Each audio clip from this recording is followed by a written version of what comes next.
My dear students, आज हम लोग क्लास 9th का ज्योमेट्री का चैप्टर है लाइंस एंड एंगल।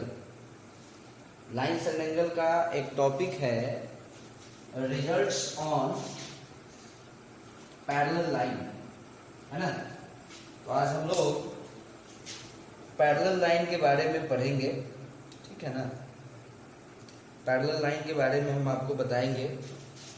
बहुत ही इम्पोर्टेंट है, बहुत ही इंटरेस्टिंग है, इसको आप लोग ध्यान से देखिए, है ना। तो सबसे पहले मैं आपको बता दूं कि पैरेलल लाइन क्या होता है। ये जो पैरेलल लाइन है ये होता क्या है, तो इसके लिए आपको इसका डेफिनेशन देख लीजिए कि two lines are said to be parallel if they don't intersect each other. If they do not intersect each other, यदि एक दूसरे को कोई भी दो लाइन है, यदि वो दो लाइन एक दूसरे को इंटरसेक्ट नहीं कर रहा है, कोई भी दो लाइन है, यदि एक दूसरे को वह इंटरसेक्ट नहीं कर रहा है तो वह दोनों लाइन पैरेलल लाइन कहलाएगा। अब जैसे देखते हैं, जैसे ये दो लाइन है तो आप इसको जितना इधर मन है उतना इसको प्रोड्यूस करा सकते हैं, और इसको भी आपको जितना मन है इसको इधर प्रोड्यूस करा सकते हैं। इसको इस लाइन को इधर प्रोड्यूस करा सकते हैं और इस लाइन को इधर प्रोड्यूस करा सकते हैं। तो कितना भी आगे प्रोड्यूस करा देने पर, कितना भी आगे प्रोड्यूस करा देने पर यदि दोनों लाइन आपस में इंटरसेक्ट नहीं हो रहा हो, आपस में इंटरसेक्ट न करे, तो उस लाइन को हम लोग पैरेलल लाइन कहेंगे। तो यहां सोचने वाली बात यह है कि दोनों लाइन आपस में इंटरसेक्ट नहीं करेगा, इसका एक कंडीशन है कि कब नहीं करेगा। जब इस दोनों लाइन के बीच का जो डिस्टेंस होगा ना, जब इस दोनों लाइन के बीच का जो डिस्टेंस है वो अगर सब जगह सेम है, सपोज कीजिए इस दोनों लाइन के बीच का यहाँ पे डिस्टेंस 5 सेंटीमीटर, यहाँ भी 5 सेंटीमीटर, यहाँ भी 5 सेंटीमीटर, 5 सेंटीमीटर, 5 सेंटीमीटर, 5 सेंटीमीटर, तो इस केस में इसको जितना आगे बढ़ा देंगे, दोनों के बीच का डिस्टेंस 5 था, 5 5 5 5 5, तो इसके आगे भी 5, उसके आगे भी 5। इट मींस इस केस में दोनों लाइन एक दूसरे से नहीं कटेगा, तो हम कहेंगे कि ये दोनों लाइन एक दूसरे के पैरेलल है। अब यहीं पे अगर हम एक दूसरा एग्जांपल लेते हैं, ये हमारा एक लाइन है AB और एक सपोज करो CD है। अब देखिए, देखने से ही आपको दिख रहा होगा कि इस दोनों के बीच का डिस्टेंस अगर यहाँ पे 7 सेंटीमीटर है तो यहाँ पे थोड़ा सा कम गया है 6 सेंटीमीटर, यहाँ पे और कम गया है, सपोज कीजिए 5 सेंटीमीटर हो गया है, यहाँ उससे भी कम गया है 4 सेंटीमीटर। और इसको जैसे जैसे अगर हम यदि इसको आगे प्रोड्यूस कराते हैं तो आपको देखने को मिलेगा कि ये दोनों लाइन आपस में कहीं आगे जाने पर एक जगह कट जाएगा। कट क्यों जाएगा? क्योंकि जो डिस्टेंस दोनों के बीच का है वो ग्रेजुअली डिक्रीज करते जा रहा है। तो डिक्रीज करते करते करते करते एक समय आएगा जब दोनों लाइन के बीच का जो डिस्टेंस है वो क्या हो जाएगा? 0 हो जाएगा। और डिस्टेंस 0 हो जाएगा मतलब दोनों आपस में कट जाएगा, और कट जाएगा तो हम इसको पैरेलल लाइन नहीं कहेंगे। यानी दो लाइन पैरेलल लाइन तब कहलाएगा जब दोनों आपस में न कटे। नहीं कटेगा उसका शर्त ये होता है कि अगर उस दोनों के बीच का डिस्टेंस, इट मींस दोनों लाइन के बीच का डिस्टेंस अगर सेम है तो वो नहीं कटेगा और उसको पैरेलल लाइन कहेंगे। और यदि किसी दो लाइन के बीच का डिस्टेंस ग्रेजुअली इंक्रीज कर रहा हो या डिक्रीज कर रहा है, तो सोचिए अगर कहीं इंक्रीज कर रहा है, अगर एक साइड इंक्रीज कर रहा है तो स्वाभाविक है कि एक साइड डिक्रीज करेगा। जैसे यही देखिए, हम इधर देख रहे हैं तब ना पता चल रहा है कि डिक्रीज कर रहा है, अगर इसको हम इधर देखें तो इंक्रीज कर रहा है। तो दोनों लाइन के बीच का जो डिस्टेंस है ना वो अगर कांस्टेंट है तो समझिए पैरेलल लाइन होगा। और अगर कांस्टेंट नहीं है, इट मींस डिस्टेंस वैरी कर रहा है, मतलब घट रहा है या बढ़ रहा है, तो समझिए वो दोनों लाइन पैरेलल लाइन नहीं होगा। तो आप लोग अभी पैरेलल लाइन के बारे में पढ़े कि पैरेलल लाइन का डेफिनेशन पढ़े आप लोग कि पैरेलल लाइन होता क्या है। तो फिर से हम आपको एक बार याद करा दे, रिमाइंड करा दे कि कोई भी दो लाइन, यदि दोनों लाइन अगर आपस में न कटे, सॉरी थोड़ा सा कैमरा डिस्टर्ब हो गया है ना, अपने जगह से इधर उधर हो गया है, खैर कोई दिक्कत नहीं है, पढ़ाई डिस्टर्ब आपका नहीं होगा। तो फिर से मैं आपको एक बार रिमाइंड करा दूं कि कोई भी दो लाइन यदि आपस में न कटे, कितना भी उसको आगे बढ़ा देंगे हम, तो वह दोनों लाइन पैरेलल लाइन कहलाता है। और ऐसा तभी हो सकता है जब दोनों लाइन के बीच का डिस्टेंस सेम हो, जब दोनों लाइन के बीच का डिस्टेंस सेम हो। अब आइए, अब एक टर्म होता है जिसको हम लोग बोलते हैं ट्रांसवर्सल। एक टर्म है जिसको हम लोग ट्रांसवर्सल बोलते हैं। अब देखिए ट्रांसवर्सल क्या होता है। सपोज कीजिए ये दोनों लाइन पैरेलल है ना, A B parallel to C D. क्या है? पैरेलल लाइन का सिंबल ये होता है कि यदि ए बी लाइन और ये सी डी लाइन पैरेलल है तो इसको इस तरह से सिंबल दिया जाता है, ठीक है ना। ये सिंबल है, दिस इज द, है ना, सिंबल ऑफ पैरेलल। किस चीज का सिंबल है ये? पैरेलल का सिंबल है। तो अगर कोई दो लाइन पैरेलल है तो इस दोनों लाइन को जो लाइन काटता हो या केवल टच करे, सपोज कीजिए ये पी क्यू है और ये हमारा ए है, तो ए बी और सी डी दोनों पैरेलल लाइन है और दोनों ही पैरेलल लाइन को पी क्यू क्या कर रहा है? थोड़ा सा पी क्यू को मैं थोड़ा सा और बोल्ड कर दूं, है ना, शायद आप लोगों को थोड़ा देखने में दिक्कत हो रहा हो। पी क्यू क्या कर रहा है?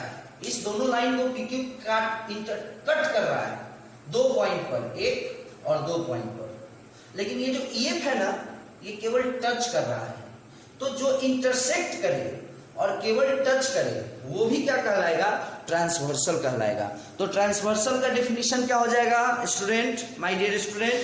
अ line which intersect the two parallel line, a line which intersect the two parallel line, a line which intersect the two parallel line is known as transversal। तो अब देखिए इसमें हम आपको बता दें, बड़ी इंटरेस्टिंग बात मैं आपको बताने जा रहा हूं कि जब भी कोई दो लाइन पैरेलल होगा और उसमें कोई एक ट्रांसवर्सल भी होगा, जब भी कोई दो लाइन पैरेलल होगा और उसमें एक ट्रांसवर्सल भी होगा, तो ट्रांसवर्सल का ये काम होता है कि ये दोनों पैरेलल लाइन को 2 पॉइंट पे कट करेगा। एक ये पॉइंट इस पॉइंट पे कट किया और एक यहां पे कट किया। तो यदि आप ध्यान से देखिए तो आपको देखने को यहां मिलेगा कि इस पॉइंट पे 4 एंगल बन रहा है, एक इधर से एक, इधर से एक और फिर यहां पे एक। तो 4 एंगल यहां बना और फिर इस पॉइंट पर कोई भी ट्रांसवर्सल लाइन जो होगा वो 2 पैरेलल लाइन को 2 पॉइंट पे कट करेगा। एक पॉइंट यहां कट किया इस पैरेलल लाइन को, इस लाइन को यहां पे कट किया, सपोज करो ई पे कट किया, ई पे, और सपोज करो वही ट्रांसवर्सल सीडी को कट किया एफ पे, तो यहां भी 4 एंगल बन रहा है ना, यहां भी 4 एंगल बनेगा। सबका अगर हम नेमिंग कर दे तो टोटल 4 एंगल यहां और 4 एंगल यहां, टोटल 8 एंगल बना। नेमिंग कर दीजिए, angle 1, angle 2, angle 3, angle 4, angle 5, angle 6, angle 7, angle 8। तो इस 8 एंगल में से 4 एंगल, इस 8 एंगल में से among these 8 angles 4 angles are exterior, 4 angles are exterior, whereas 4 angles are interior, ये जो 8 एंगल बना है उस 8 में से 4 ठो एंगल एक्सटीरियर होगा और 4 ठो एंगल इंटीरियर होगा। अब आते हैं कि एक्सटीरियर कौन होगा। एक्सटीरियर मतलब बाहर में जो एंगल होगा उसके बारे में कहा जा रहा है। एंगल 1, एंगल 2, एंगल 7 और एंगल 8, ये आपको एक्सटीरियर एंगल है। और इंटीरियर एंगल की कहानी सुन लीजिए, यानी अंदर में जो एंगल हो, है ना, तो इंटीरियर एंगल हो जाएगा एंगल 3, एंगल 4, एंगल 5, एंगल 6। तो मेनली आपने क्या पढ़ा, आपने ये पढ़ा कि कभी भी किसी दो पैरेलल लाइन को जब कोई लाइन इंटरसेक्ट करता है तो उस लाइन को हम लोग ट्रांसवर्सल लाइन कहते हैं। और हमेशा याद रखिए कि जो ट्रांसवर्सल होगा वो दोनों ही लाइन को 2 पॉइंट पर काटेगा। जैसे PQ जो ट्रांसवर्सल है वो AB को कट किया है E पर और CD को कट किया है F पे। तो वो जो ट्रांसवर्सल हुआ वो इस दोनों पैरेलल लाइन को 2 पॉइंट पे कट किया, एक E पे और एक F पे कट किया, है ना। और 8 ठो एंगल बना, एंगल 1, एंगल 2, एंगल 3, एंगल 4। आप लोगों को मैं दिख नहीं रहा हूं, थोड़ा सा मार्कर का इंक थोड़ा सा डाउन पड़ गया है, इसलिए थोड़ा सा उसमें इंक डाल रहे हैं, ठीक है ना। तो कोई भी दो लाइन, ये लाइन AB और ये CD पैरेलल है, इसको हम लोग ट्रांसवर्सल कहेंगे। और ये जो ट्रांसवर्सल है वह इस AB को E पे कट कर रहा है, यहाँ E है, और CD को F पे कट कर रहा है। तो जब वो E पे कट किया ना तो 4 एंगल बना, एंगल 1, एंगल 2, एंगल 3, एंगल 4। और जब वो CD को कट किया तो यहां भी 4 एंगल बना, 5, 6, 7, 8। और इस 4 एंगल में से 4 एक्सटीरियर एंगल होगा, और 4 एंगल और 4 एंगल, 8 एंगल। और इस 8 एंगल में से 4 एंगल एक्सटीरियर होगा बाहर में, 1, 2, 7, 8। और 4 एंगल इंटीरियर होगा, 3, 4, 5, 6। अब आइए, अब बारी बारी से हम लोग पढ़ेंगे को सब एंगल के बारे में, है ना। तो सबसे पहला एक टर्म आता है जिसको हम लोग जानते हैं कॉरस्पॉन्डिंग एंगल के नाम से। किस नाम से जानते हैं? कॉरस्पॉन्डिंग एंगल के नाम से। कॉरस्पॉन्डिंग एंगल के बारे में देखते हैं। कॉरस्पॉन्डिंग एंगल सुनिएगा, पहले पहचानना सीखिए। पहले हम लोग सीखते हैं पहचानना कि कौन कॉरस्पॉन्डिंग एंगल होगा। सुनिए, ट्रांसवर्सल के, जैसे कि ट्रांसवर्सल के राइट साइड में पहले देखिए। ट्रांसवर्सल के किधर देखना है? राइट साइड में देखना है। तो राइट साइड में जब आप देखेंगे तो एंगल 1, एंगल 4, एंगल 5, एंगल 8, ये 4 एंगल है। और आप लोगों से मेरा रिक्वेस्ट है कि हमारा वीडियो देखने के समय ये फिगर आप अपने कॉपी पर बना लें, तब ज्यादा मजा आएगा। 1, 2, 3, 4 यहां से स्टार्ट किए हैं, 5, 6, 7, 8, ठीक है ना। तो अब आइए, तो कॉरस्पॉन्डिंग एंगल को हम लोग क्या बोले हैं कि ट्रांसवर्सल के राइट साइड में पहले देखते हैं। ये हमारा ट्रांसवर्सल हुआ, इसके राइट साइड में देखना है। Angle 1, angle 4, angle 5, angle 8। तो सुनिए, कॉरस्पॉन्डिंग एंगल को पहचानने का तरीका, लाइन के ऊपर का एंगल और इस लाइन के ऊपर का एंगल। तो इस लाइन के दोनों पैरेलल लाइन के ऊपर वाले एंगल को देखना है पहले। तो एंगल 1 है और यहां पे एंगल 5 है। और फिर ऊपर वाला ऊपर के कॉरस्पॉन्डिंग होता है। क्लियर है? उसी तरह नीचे वाला नीचे के कॉरस्पॉन्डिंग होगा। तो इस लाइन के याद रहे माय डियर स्टूडेंट, मैंने आपको पहले ही बता दिया है कि ट्रांसवर्सल के राइट साइड में पहले देखना है। पहले हम लोग राइट साइड देख लेते हैं, फिर हम लोग लेफ्ट साइड देखेंगे। पहले राइट साइड देख लो। राइट साइड में 4 एंगल बना है, 1, 4, 5 और 8, 1, 4, 5, 8। और उसमें देखना है ऊपर, तो यहां भी ऊपर, यानी 1 ऊपर में 1 है और यहां ऊपर में 5 है। ठीक उसी तरह से नीचे, तो नीचे में 4 है, नीचे में यहां 8 है। ये सब हम आपको लिख रहे हैं कॉरस्पॉन्डिंग एंगल का पेयर, जोड़ा। ये मान लीजिए एंगल 1 है, तो 1 का कॉरस्पॉन्डिंग पेयर कौन होगा? तो चूंकि 1 क्या है, लाइन के ऊपर है और यहां लाइन के ऊपर क्या है, 5 है, तो कॉरस्पॉन्डिंग पेयर कौन होता है? ऊपर का ऊपर होता है और नीचे का नीचे होता है। और एक चीज और, दाहिने, तो राइट का राइट तरफ ही होगा और फिर लेफ्ट साइड में लेफ्ट साइड का कहानी होगा। तो राइट साइड का हो गया। अब हम लोग लेफ्ट साइड अगर देखते हैं तो लेफ्ट साइड में भी 4 एंगल है, एंगल 2, एंगल 3, एंगल 6 और एंगल 7, है ना? यहां भी वही चीज है, ऊपर वाला। तो अगर एंगल 2 ऊपर में है, 2, 3, 6, 7, 2 ऊपर में है, लाइन के ऊपर में है, तो यहां लाइन के ऊपर में क्या है, 6। तो 2 का कॉरस्पॉन्डिंग पेयर कौन कहलाएगा, 6। उसी तरह एंगल 3 लाइन के नीचे है और यहां लाइन के नीचे कौन है, 7। तो 3 का कॉरस्पॉन्डिंग पेयर कौन कहलाएगा, 7।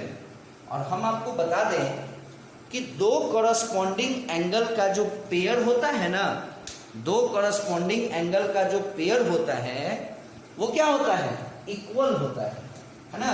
ये एंगल 1 है, थोड़ा बड़ा लिख दे ताकि आप लोगों को थोड़ा देखने में सहूलियत हो। और इस पॉइंट को हम लोग ई माने हैं, है ना?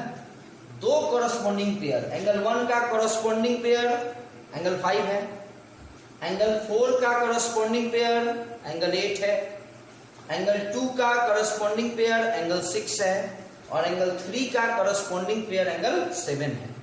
और कॉरस्पॉन्डिंग पेयर जो होता है वो इक्वल होता है। कॉरस्पॉन्डिंग पेयर क्या होता है, इक्वल होता है। मतलब एंगल 1 और एंगल 5 इक्वल होगा, एंगल 4 और एंगल 8 इक्वल होगा, एंगल 2 और एंगल 6 इक्वल होगा, एंगल 3 और एंगल 7 इक्वल होगा। इक्वल होना मतलब ये हुआ कि अगर एंगल 1 50 डिग्री है ना, तो एंगल 1 का कॉरस्पॉन्डिंग पेयर कौन है, 5, तो 5 भी 50 डिग्री होगा। अगर सपोज करो एंगल 3 70 डिग्री है, मैं एक एग्जांपल ले रहा हूं कि एंगल 3 70 डिग्री है, तो अगर एंगल 3 70 है तो 3 का कॉरस्पॉन्डिंग पेयर कौन होगा, 7, क्योंकि 3 क्या है। पर अब देखो इसको कैसे हुआ कॉरस्पॉन्डिंग। इस ट्रांसवर्सल के लेफ्ट साइड में ना 3 है, तो पहले लेफ्ट साइड को ही देखना है।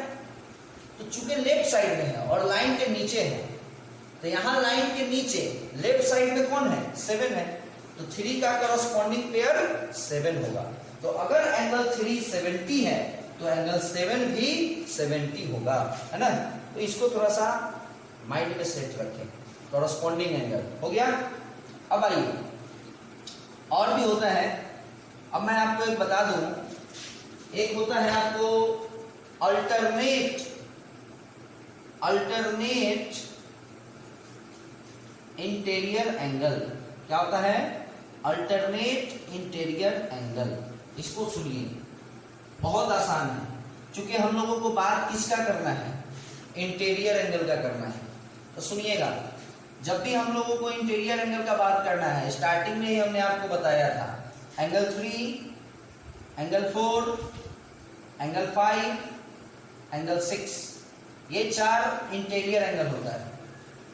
ये 4 जो एंगल होता है वो आपको इंटीरियर एंगल होता है। कौन कौन, एंगल 3, एंगल 4, एंगल 5, एंगल 6, अब इसमें आपको ये देखना है कि अल्टरनेट इंटीरियर एंगल का पेयर कौन होगा। तो सुनिएगा, अल्टरनेट इंटीरियर एंगल का पेयर कौन होगा। सपोज कीजिए हम लोग एंगल 3 लेते हैं, तो अल्टरनेट इंटीरियर एंगल को पहचानने का ये नियम है कि एक लेफ्ट साइड में होगा, एक लेफ्ट साइड में होगा, तो एक राइट साइड में होगा, एक लेफ्ट साइड में होगा तो एक राइट साइड में होगा, और एक चीज और, जस्ट उसके बगल में नहीं होगा। जैसे सपोज कीजिए कि हम एंगल 3 लिए, तो चूंकि एंगल 3 लेफ्ट में है तो हम आपको क्या बोले हैं, एक लेफ्ट होगा तो एक राइट होगा। तो अगर ये लेफ्ट है तो राइट में ये भी है और ये भी है, इसका तो बात ही नहीं करना है क्योंकि ये एक्सटीरियर है।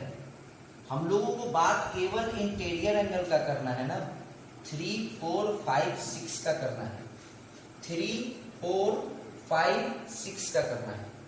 तो हमने क्या बताया है, एक लेफ्ट तो एक राइट, और दूसरा पॉइंट जस्ट उसके बगल वाले को नहीं लेना है। जैसे अगर हम लोग एंगल 3 लिए तो ये 3 एंगल, जो एंगल 3 है वो लेफ्ट में है, तो अब राइट वाले को देखना है।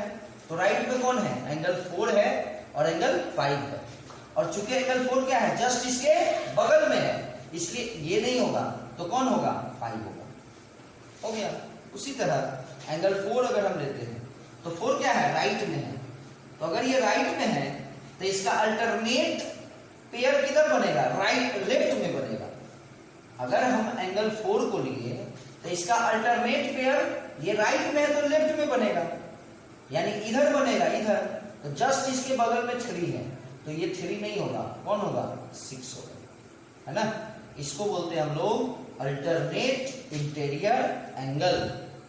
और एक चीज मैं आपको बता दूं कि अल्टरनेट इंटीरियर एंगल भी इक्वल होता है, जैसे करस्पॉन्डिंग एंगल इक्वल हुआ था, ठीक उसी तरह से अल्टरनेट इंटीरियर एंगल भी इक्वल होगा। जैसे हम आपको एक एग्जांपल लेकर के बताते हैं, बहुत आसान है, यानी हमारे पढ़ाने के अकॉर्डिंग एंगल 3 और एंगल 5 इक्वल है, यही ना।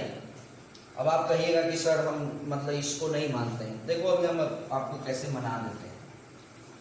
सपोज कीजिए एंगल 3 60 डिग्री है, सपोज कीजिए एंगल 3 क्या है, 60 डिग्री है। चलिए ये 60 हो गया।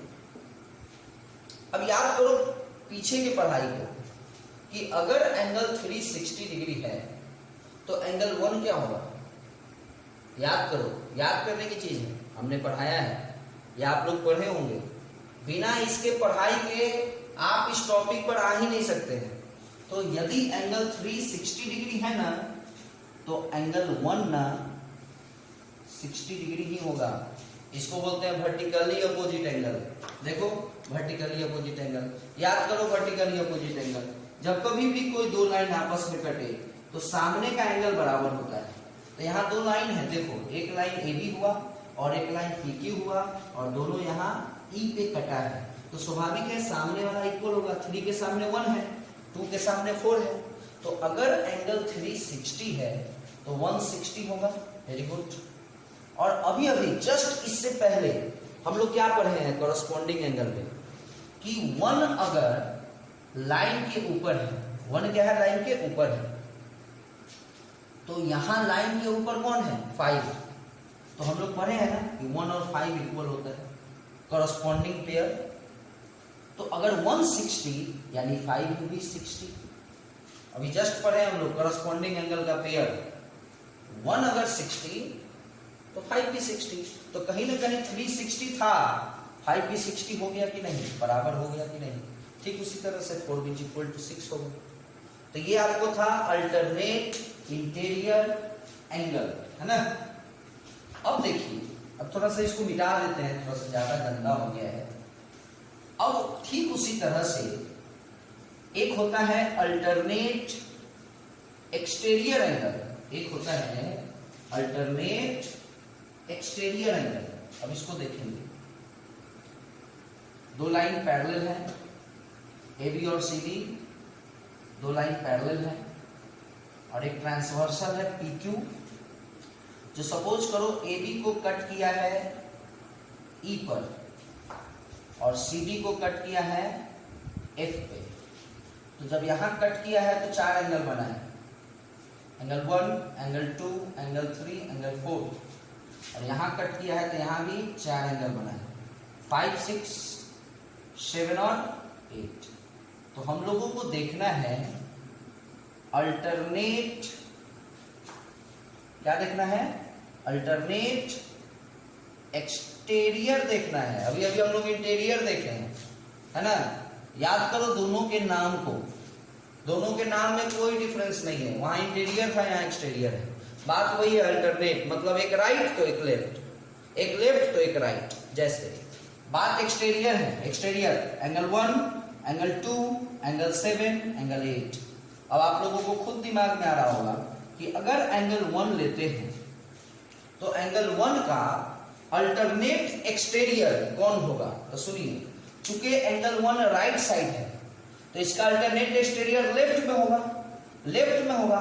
लेफ्ट होगा मतलब क्या होगा, या तो 2 होगा नहीं तो 7 होगा, क्योंकि यही दोनों एक्सटीरियर है ना, ये तो इंटीरियर है। तो इसमें भी एक कंडीशन है अल्टरनेट का कि जस्ट बगल वाला नहीं होना चाहिए, यानी 1 के जस्ट बगल में 2 है ना, तो ये नहीं होना चाहिए, यानी 7 होगा। तो 1 का अल्टरनेट एक्सटीरियर जो पेयर होगा वो 7 होगा। और ठीक उसी तरह से 2 का, एंगल 2 का अल्टरनेट एक्सटीरियर एंगल का पेयर एंगल 8 होगा। और ये भी इक्वल होता है, अल्टरनेट एक्सटीरियर एंगल का भी पेयर आपस में इक्वल होता है ना। यानी अगर एंगल 1 80 डिग्री है, अगर एंगल 1 80 डिग्री है तो एंगल 7 भी 80 होगा, और अगर एंगल 2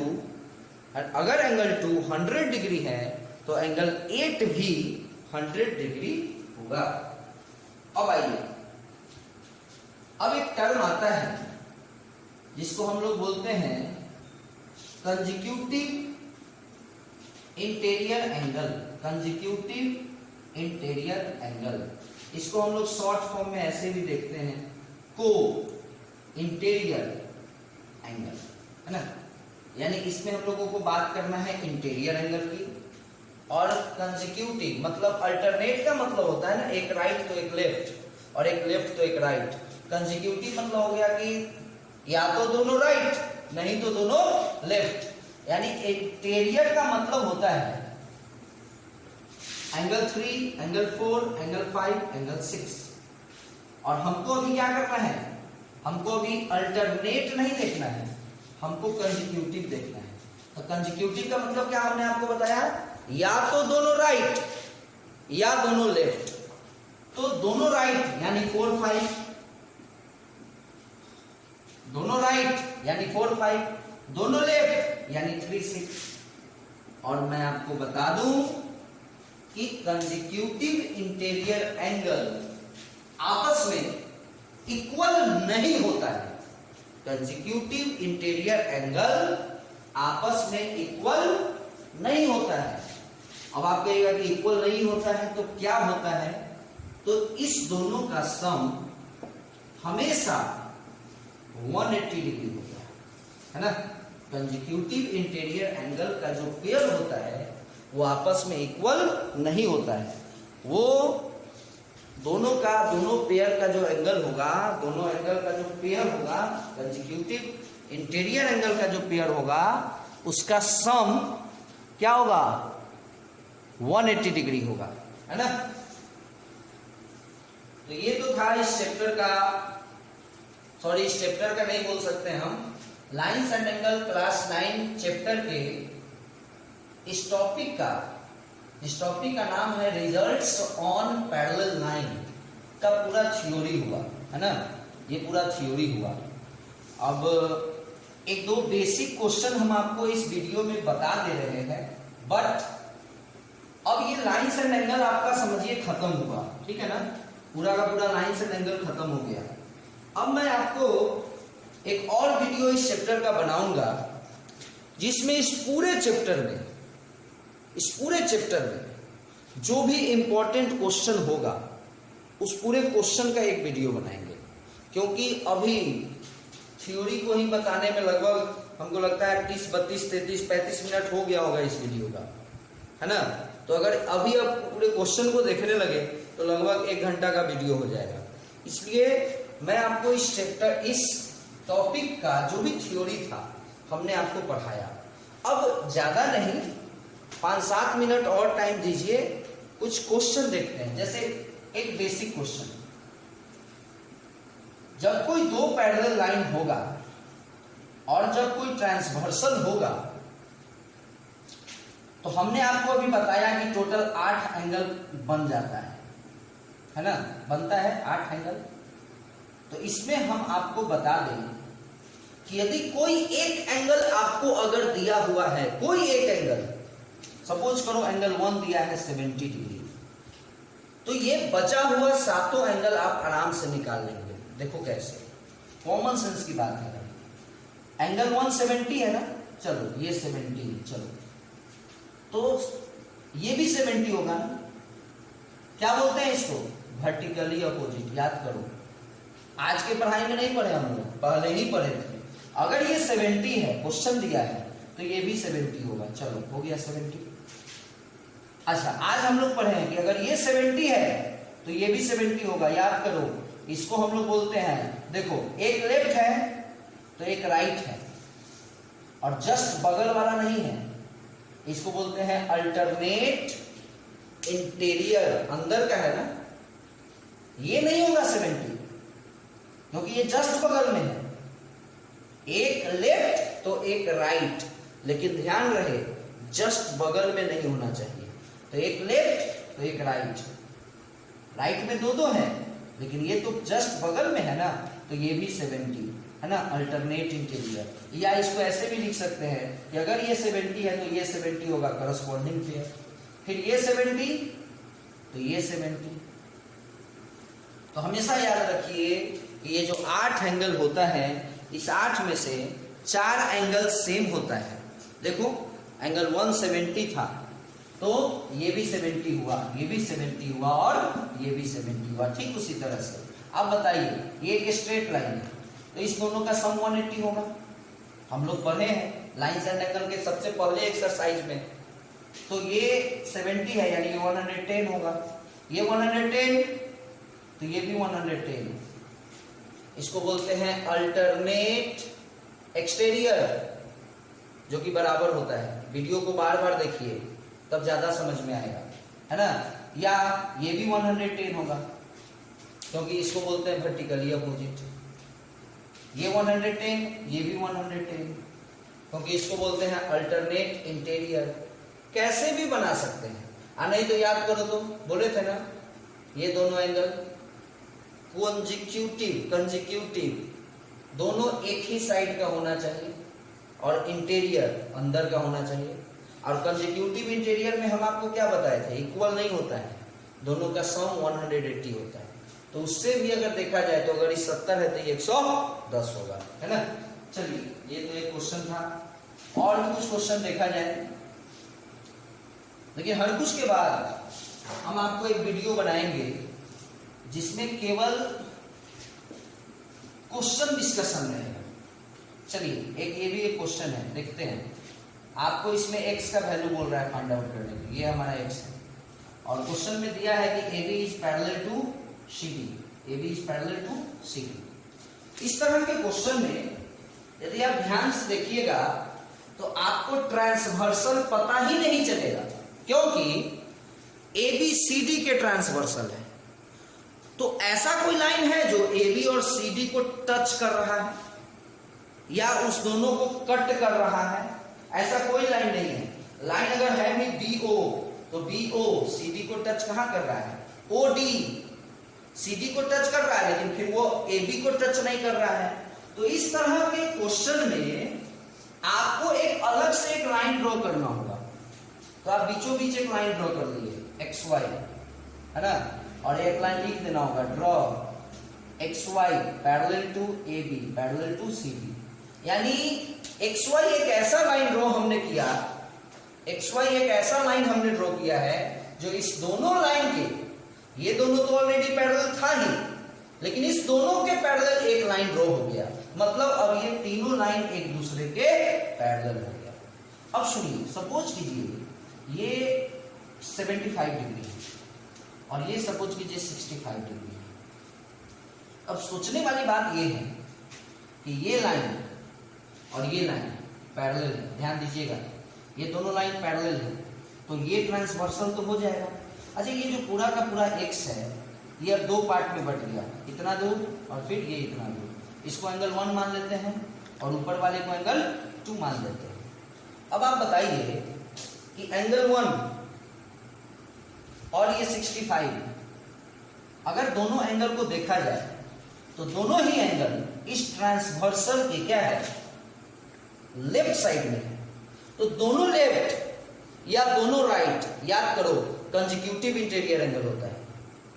ये दोनों ही एंगल, ऐसा तो नहीं है कि एक इधर है और एक इधर, दोनों ही एंगल 1 और 65 दोनों का दोनों एंगल क्या है, एक ही साइड है, तो लेफ्ट साइड है, तो ये दोनों इक्वल नहीं, इस दोनों का सम 180 होता है। तो एंगल 1 65 उधर गया 115। ठीक उसी तरह से एंगल 2 का कहानी सुनिए, एंगल 2 प्लस 75, ये दोनों एंगल भी अगर आप देखिए तो ये और ये लाइन पैरेलल है और ये जो एंगल है वो इस ट्रांसवर्सल के किधर है, लेफ्ट में है, और 75 भी किधर है, लेफ्ट में है, तो दोनों एंगल लेफ्ट में है, इसलिए इसको कहेंगे कंसेक्यूटिव इंटीरियर, और एंगल 2 भी क्या हो जाएगा 105। तो ये जो x है ये आखिर है क्या, ये पूरा था ना, x तो ये पूरा था, पूरा मतलब एंगल 1 प्लस एंगल 2, एंगल 1 क्या हुआ 115, एंगल 2 क्या हो गया 105, दोनों को अगर हम ऐड करें तो 220। ये भी एक अच्छा क्वेश्चन है जिसको आप लोग देख सकते हैं, किसी भी बुक को आप उठा लीजिए क्लास 9 का, आर.डी. शर्मा, के.सी. सिन्हा, है ना, आर.एस. अग्रवाल, एनसीईआरटी, इस टाइप का क्वेश्चन आपको मिलेगा ही मिलेगा, है ना। चलिए और भी एक दो क्वेश्चन अगर देख लेते हैं, एक दो और क्वेश्चन भी, ठीक है ना। जैसे सपोज करो एक ऐसा क्वेश्चन है जिसमें ए बी है, सी डी है, अभी अभी जो पढ़े हैं उसी पे हम बेस्ड एक क्वेश्चन दे रहे हैं। कुछ इसी टाइप का फिगर बना था, आप लोगों को याद होगा। ये जो एंगल है ना, इस एंगल को R लिखा है और ये जो एंगल है इस एंगल को P लिखा है, और इस टोटल एंगल को, पूरे एंगल को Q लिखा है, इस पूरे एंगल को Q दिया है। क्वेश्चन कह रहा है कि AB CD के पैरेलल है, AB CD के पैरेलल है, और हमको इसमें प्रूफ ये करना है कि ये P प्लस Q माइनस ये R, ये 180 डिग्री होगा, ये हमको प्रूफ करना है। सेम क्वेश्चन है, ध्यान दीजिए, जैसा हम लोग पढ़े हैं सेम वही क्वेश्चन है। एक लाइन सबसे पहले ड्रॉ कर लिया। ये बताओ कि अगर ये R है तो ये इतना क्या होगा, ये भी R होगा। सोचने वाली बात है, देखिए ध्यान से कि ये जो R है ना, एक लाइन को हमने ड्रॉ किया है XY, जो कि इस दोनों के क्या है, पैरेलल है, तो ये ट्रांसवर्सल हुआ, है ना। कुछ नाम इसका दे दीजिए, EF, है ना। तो ये ट्रांसवर्सल हुआ OF, और OF के राइट साइड में एंगल R है, तो अगर राइट साइड में R है तो लेफ्ट साइड में भी R होगा, है ना। राइट में R है तो लेफ्ट में R होगा ना, अल्टरनेट इंटीरियर। अच्छा ये बताओ कि अगर ये पूरा एंगल, ये पूरा का पूरा एंगल अगर 100 होता, ये पूरा 100 होता, और ये अगर ये इतना अगर 30 होता, तो ये कितना होगा, 70 होता। क्या करते आप, माइनस करते। तो अगर ये पूरा Q है, अगर ये पूरा Q है और ये R, तो ये इतना दूर R हुआ, तो ये इतना दूर क्या होगा, Q माइनस R हो जाएगा। ये पूरा Q है, याद रहे, ये पूरा एंगल Q है और ये R है, इसलिए ये इतना R हुआ। ये पूरे Q में से इस R को माइनस करेंगे तो ये जो एंगल बचेगा ये Q माइनस R होगा, है ना। तो इसको थोड़ा सा देखते हैं, क्या लिखेंगे हम लोग कि angle OFD is equal to angle XOF,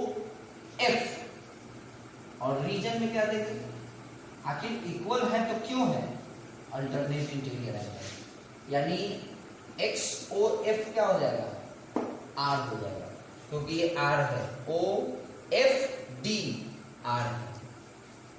अब आइए, ये जो हमारा एंगल है, एंगल XOE, एंगल XOE, ये क्या हो जाएगा, ये हो जाएगा आपको, देखिए थोड़ा सा इसको ध्यान से देखिए, अच्छा क्वेश्चन है। हम लोग बात करने जा रहे हैं अभी XOE का, केवल इसका बात करने जा रहे हैं। इस पूरे में से इसको माइनस करेंगे तो ये आ जाएगा, है ना। तो इस पूरे एंगल का नाम क्या होगा, EOF, क्या नाम होगा, EOF माइनस, माइनस हमको इतना करना होगा, इतना, XOF। तो ये जो पूरा का पूरा एंगल है ना, याद करो क्वेश्चन में Q था, और XOF क्या आया है, R आया है। इसका मतलब है कि ये जो एंगल हुआ, एंगल XOE, वो Q माइनस R हुआ। अब देखिए AB parallel to XY and OE क्या है, ट्रांसवर्सल, OE इज ट्रांसवर्सल। तो ये जो एंगल है, एंगल AEO, एंगल AEO और एंगल XOE, दोनों का दोनों एंगल इस ट्रांसवर्सल के किधर है, एक साइड में है, इसलिए दोनों इक्वल नहीं होगा, दोनों का सम 180 होगा। तो बस हो गया, AEO कितना है, P है, और XOE याद करो, XOE कैसे निकला था, दिस माइनस दिस, जिसका वैल्यू हुआ था Q माइनस R, तो इसका वैल्यू P है और इसका वैल्यू Q माइनस R आया है ना। तो P इसका वैल्यू और इसका वैल्यू Q माइनस R, दोनों का सम 180। क्यों, क्योंकि ये एंगल और ये एंगल, ये पूरा ना Q है, हमको केवल इससे मतलब है, इससे पूरा Q है और ये इतना दूर R हो गया, तो ये क्या होगा, Q माइनस R ही ना होगा। ये दोनों जो एंगल होगा, दोनों कंसेक्यूटिव इंटीरियर एंगल है और दोनों का सम 180 डिग्री होगा। तो ये तो कुछ क्वेश्चन हमारे दिमाग में था जो हमने आपको रिजल्ट्स ऑन पैरेलल लाइन पे बताया है, लेकिन अब एक वीडियो हमारा और भी, मतलब YouTube पे हम बनाएंगे एक ऐसा वीडियो जिसमें इस पूरे चैप्टर का, लाइन्स एंड एंगल पूरे चैप्टर का सेलेक्टेड क्वेश्चन, हमको लगता है मैं अगर सेलेक्ट करूँ इस पूरे चैप्टर से, इट मीन्स क्लास 9 को ध्यान में रखते हुए, क्लास 9 के लेवल को ध्यान में रखते हुए, तो मुश्किल से 10 क्वेश्चन आएगा जो स्टैंडर्ड क्वेश्चन होगा, जो किसी भी एग्जाम में, किसी भी स्कूल के एग्जाम में, है ना, या बोर्ड एग्जाम में वो आएगा, उस टाइप का क्वेश्चन आता है। उस 10 क्वेश्चन, 12 क्वेश्चन, 11 क्वेश्चन, जितना भी हो, उस सारे क्वेश्चन को लेकर उसका एक अलग एक वीडियो बनाया जाएगा, ठीक है ना। Okay, bye.